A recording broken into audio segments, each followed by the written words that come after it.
Halo semuanya, kita balik lagi di channel Valentino Jebret dan gue tahu bahwa kalian masih belum puas ngerujak gua, jadi silakan dirujak di episode sebelumnya. Yang jelas kita baru saja menyaksikan pertandingan Indonesia berhadapan dengan Jepang, di mana hasilnya kita mengalami kekalahan 4-0. Kalau dilihat dari apa yang dilakukan oleh Jepang selama penyisian grup dan kalau kita melihat bagaimana kekuatan secara historikal juga antara Jepang dan Indonesia dalam rentang waktu Jepang sudah menjadi langganan tim yang lolos di Piala Dunia, ini adalah calculated loss atau kekalahan yang sudah diperhitungkan ketika kita berada di grup ini, di mana kemungkinan kita mengalami kekalahan tentu saja Jepang ini yang paling utama. Arab dan Australia kalkulasinya adalah satu kali, paling tidak ada satu kali di mana kita mendapatkan poin. Tapi tentu ketika kita mengalami kekalahan atas Cina, ini menjadi satu momen di mana minimal kita harus dapat 1 poin, syukur-syukur 3 poin.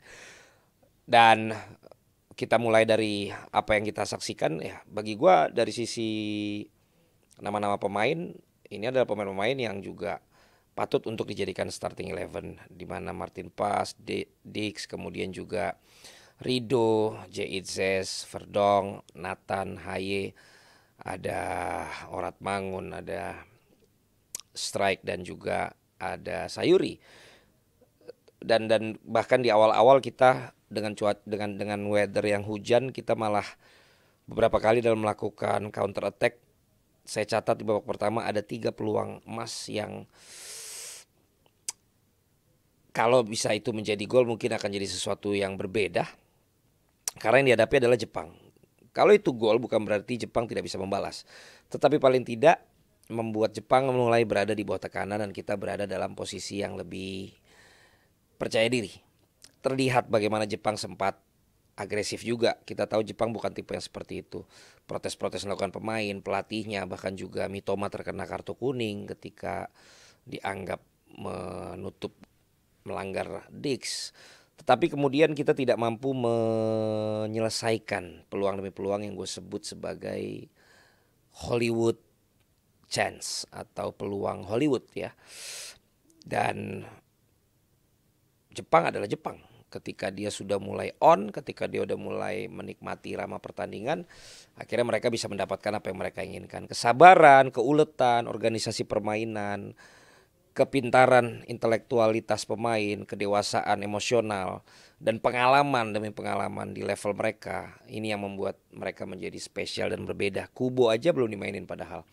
Gol yang pertama kita lihat bagaimana mereka dari kesabaran mereka, bahkan sempat akhirnya mereka malah seperti Cina membuka diri dulu sehingga ketika pemain kita dalam posisi menyerang mereka bisa dengan cepat membuat satu serangan yang membuat kita kesulitan, dan di mana jebakan offside-nya berhasil untuk pemain yang akhirnya mencetak gol, tetapi ternyata bola itu terarah ke satu pemain lain dulu yang lolos dari jebakan offside.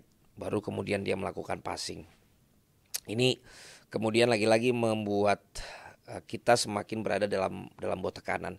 Lanjut lagi bagaimana gol kedua mereka yang begitu indah dari Minamino. Mitoma melakukan pergerakan, lalu kemudian cut inside, tiba-tiba dari blind side Minamino muncul dengan tendangan yang dia lakukan, membuktikan bahwa rumput GBK juga ternyata friendly juga sama dia, atau bahkan mungkin karena keluhan dia itu akhirnya malah jadi gol itu.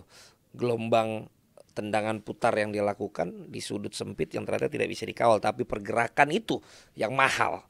Dimulai dari umpan ke kiri, Mitoma kita lihat tidak banyak gocek-gocek di pertandingan ini, tapi kemudian bisa memberikan umpan yang seakan-akan tidak ada orang yang menyambut, tapi ternyata dari blind side bisa diselesaikan. Itu menurut gue luar biasa sekali. Dan 2-0 semakin berat, dan itulah yang terjadi di babak pertama. Kita menunggu, dan selain menunggu ternyata pada saat kita juga mau melakukan serangan balik, kalau tidak umpan lambung, Haye pun udah ditunggu, sudah dipres, dan itu yang membuat dia kesulitan. Kita tidak terlalu melihat banyak Endo itu sama nomor 5-nya kesana kemari, tapi ternyata sangat efektif. Itulah permainan organisasional. Di babak kedua kita punya satu peluang lagi, tetapi kembali itu tidak bisa menghasilkan gol. Muncullah satu momentum di mana menurut bahasa gue Sekarang ini Jepang mampu melakukan yang namanya created chances melalui pergerakan mereka sendiri, ataupun juga melalui alternatif lain, melalui bola-bola mati misalnya. Tapi yang ketiga adalah memaksa lawan untuk membuat kesalahan sendiri dengan pressing yang mereka lakukan. Dan itu terjadi bukan cuma satu babak, terjadi sampai dengan 2 babak.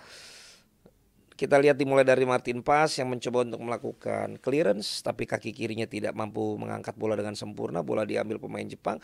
Pemain Jepang kemudian gocek 1 kali, dia melakukan tendangan geser, dan ketika Martin Paes berusaha meloncat lagi, di depannya ada Jeitzes. Jeitzes akan mau ngambil bola itu, tetapi bolanya ngelos, jadilah gol ketiga. Dan di saat 3 gol itu gue pikir yang harus ditunjukkan pemain-pemain kita adalah bukan berusaha untuk mencari gol penyeimbang, tetapi adalah bagaimana mereka tetap menunjukkan mati-matiannya mereka di dalam lapangan, sehingga kita juga ya respect ya kepada mereka. Dan menurut gue itu terjadi di pertandingan ini. Mereka tetap coba berjuang dan berjuang dan berjuang, akhirnya melakukan serangan demi serangan, tetapi Jepang makin menunjukkan efektivitasnya.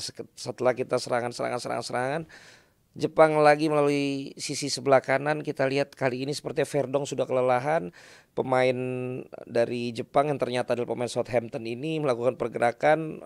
Verdong tidak langsung ngejar lagi, dia bawa sendiri sambil lihat-lihat, tapi dia kok nggak ada yang ngawal. Verdong masih di belakangnya, coba ditutup melalui sudut sempit, tendangannya akurat banget, 4-0. Pratama Arhan tadi pas 3 atau pas sudah 4 masuk tadi juga beberapa kali sempat melakukan lemparan yang gue pikir juga makin tajam ya lemparannya, tapi sayang sekali belum menghasilkan gol apa-apa. Anyway, seperti yang gue bilang, inilah calculated loss. Kita tidak bisa jadi buat kejutan, tetapi pelajaran yang bisa kita dapatkan dari pertandingan menghadapi Jepang ini adalah begitulah ternyata kalau kita bermain di levelnya Piala Dunia. Seperti apa? Yang pertama, kita harus zero mistake, karena kesalahan sekecil apapun menjadi peluang atau menjadi gol bagi lawan. Dan itu terbukti. Jebakan offside sempat gagal jadi gol, clearance sempat gagal jadi gol. Kemudian juga bagaimana terlambat untuk nutup, itu jadi gol. Zero mistake. Tetapi ternyata menghadapi tim-tim yang biasa bermain di Piala Dunia bukan cuma zero mistake, tetapi di sisi lain poin yang kedua adalah 100% accuracy atau efektif. Bahwa 3 peluang tambah 1 peluang babak kedua tidak ada yang menjadi 1 gol pun, itulah yang gue bilang tidak 100% akurat. Berarti menghadapi lawan-lawan yang seperti ini sebisa mungkin kita harus bisa memanfaatkan setiap peluang apapun menjadi gol. Dan ini menjadi satu evaluasi tentunya bagi timnas kita, supaya di pertandingan ke depan itu bisa menjadi hal yang bisa ditingkatkan. Jadi yang bukan hanya bisa created chances, tapi juga bisa menyelesaikannya. Karena ternyata tidak cukup zero mistakes, tapi juga harus 100% accurate untuk mengejar efektivitas dan juga efisiensi.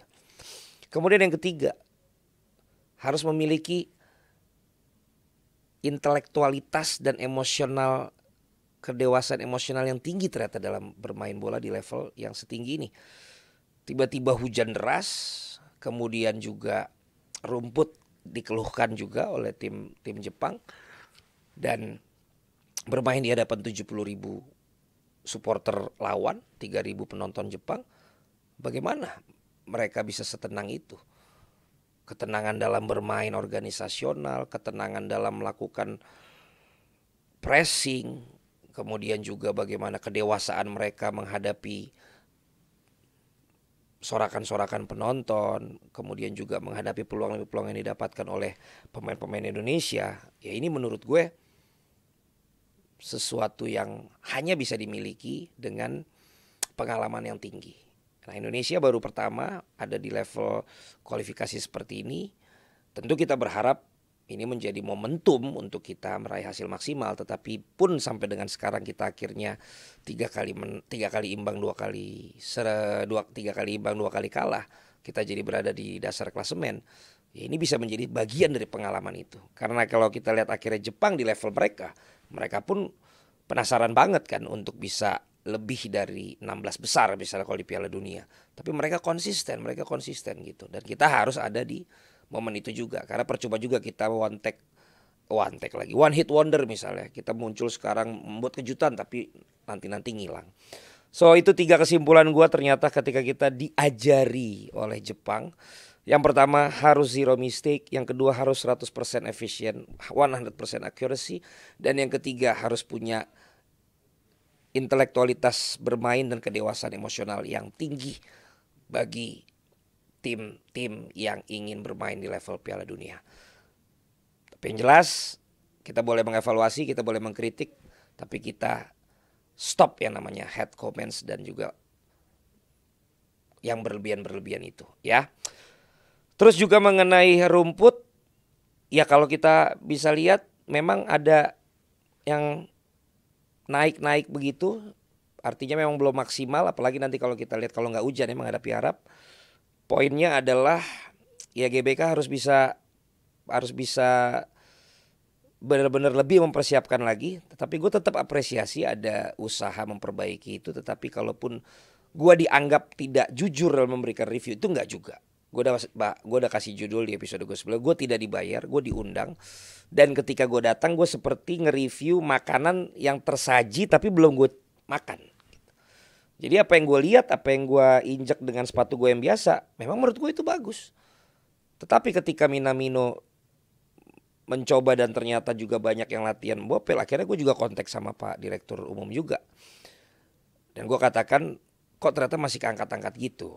Dan beliau bilang juga, dia juga cukup kecewa kenapa bisa seperti itu. Karena memang dalam sterilisasi beberapa waktu belakang, ya memang itu tidak digunakan dengan intensitas yang seperti pada saat latihan itu. Jadi tetap ada upaya-upaya yang akan coba diperbaiki.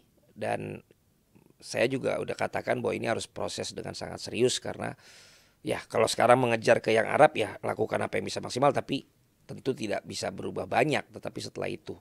Jadi kurang lebih itu sih kalau dari gue. Dan gue akan jadi orang yang pertama yang akan meminta juga untuk GBK. Misalnya memang belum maksimal, gue juga akan jujur untuk menyatakan kepada pihak GBK untuk bisa lebih memperbaiki lagi.